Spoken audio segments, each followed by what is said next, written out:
So we live in a world that we want to be as comfortable as we can.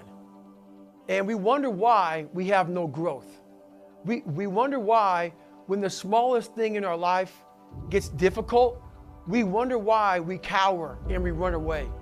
Because we are kind of living our whole life is set up that way. Our whole life is set up in the path of least resistance. We don't want to suffer. We don't want to feel discomfort. So the whole time we're living our lives in a very comfortable area. There's no growth in that. So for me, I realized that. The reason I became 297 pounds is because that was comfortable. What was very uncomfortable was running. What was very uncomfortable was being on a diet. What was very uncomfortable was trying to face things that I didn't want to face. And I also realized when I was really big, I had no growth. Why? Because I was living comfortable. So I realized for me to find growth, I had to face all of these different things that made me very, very uncomfortable. One thing I faced was running. I absolutely hated running. But I knew for me to grow, I had to do this thing every single day. I wanted to start callousing my mind. I wanted to start becoming a better person. And how you become a better person, how you gain mental toughness, how you become the person you want to be, is constantly facing the things that you don't want to face. If you constantly run away from things that you don't want to face, how is there growth?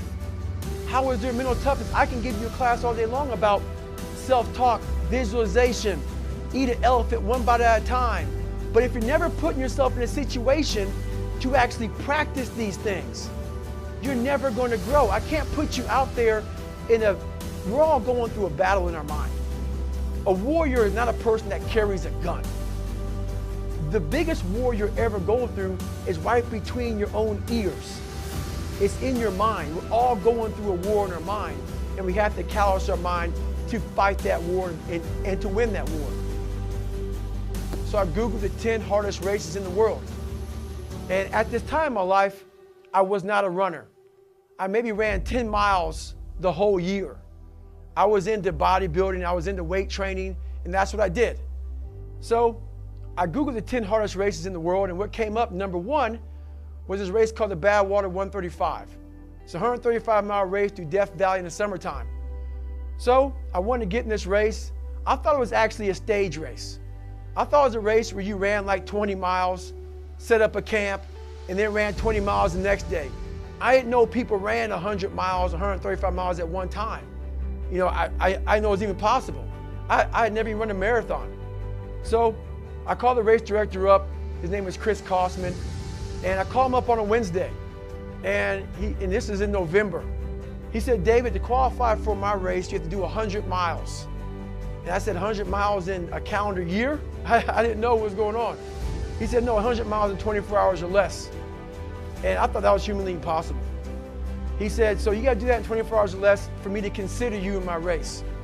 He goes, there's a race on Saturday. And I called him up on Wednesday. It was that 4 days for me to get ready for this race. And I had run 10 miles a whole year. And so he said, if you qualify, if you do 100 miles, 24 hours or less, I might consider you in my race. So 4 days later, I'm out there in San Diego, and the race was called the San Diego One Day, where you run around a 24 or around a 1 mile track for 24 hours to see how many miles you can get. And so I go out there. I didn't know what I was doing. I had Mileplex and Ritz crackers, and I had a blue lawn chair. That's all I had. And I was gonna see my crew person every single mile. And I was gonna drink Mileplex and have a Ritz cracker. They had no water, had nothing.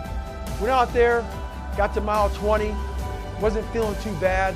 Around mile 30, I started feeling my shins starting to get extremely sore. And I started to develop stress fractures, shin splints. I started feeling the metatarsals in my feet starting to break at around mile 50. By mile 70, I was totally destroyed.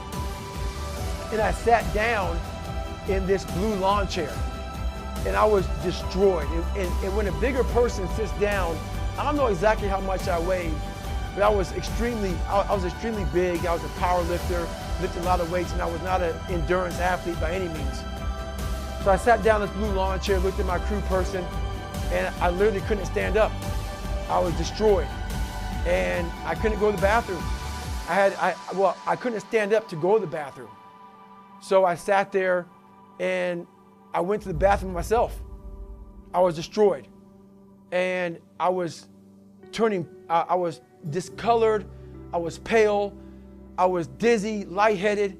I was in the worst shape of my entire life. I'd been in 3 Hell Weeks, Ranger School, all these different training programs, and this was the worst situation I've been in my entire life. I thought I was literally dying. And all I could think about was, how can I get out of this chair? I have 30 miles to go. And everything I had gone through, I realized that the human mind, if you can put it in a very quiet, calm place and get it to calm down and not be so spastic, that you could possibly make this work out for you. How bad are you really? So I calmed myself down, and I had to make this enormous thing small. I had 30 more miles to run, and my body was in the worst shape in my entire life, the worst pain I ever felt in my life. So I broke this 30 miles thing down. I broke it down to small chunks. I calmed my mind down. I had to get water, had to get potassium, had to get sodium. I had to stop being so dizzy because I had to be able to stand up. So my dizziness went away after about an hour. I was able to stand up now. And I was going around this track at like 30-some minute mile. And I'll never forget my crew person saying, hey, I got to mile 81.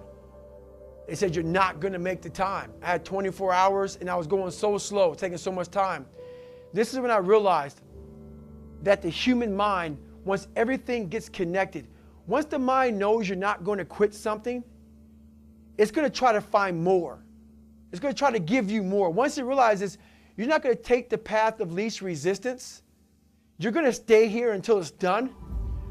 My mind and my body and my spirit became one for the first time ever. For the first time ever, it became one. And I went to a level that I never thought was humanly possible for myself or anybody else. In that shape that I was in, I was able to run 19 miles. And I ran 19 miles, did 100 miles, actually did one more mile. I did 101 miles in 18 hours and 56 minutes. I'd overcome so many obstacles in my life, and this was the final crucible for me. And I got through it. And at the end of this race was such clarity to me. And it was just the most amazing thing I ever do in my life.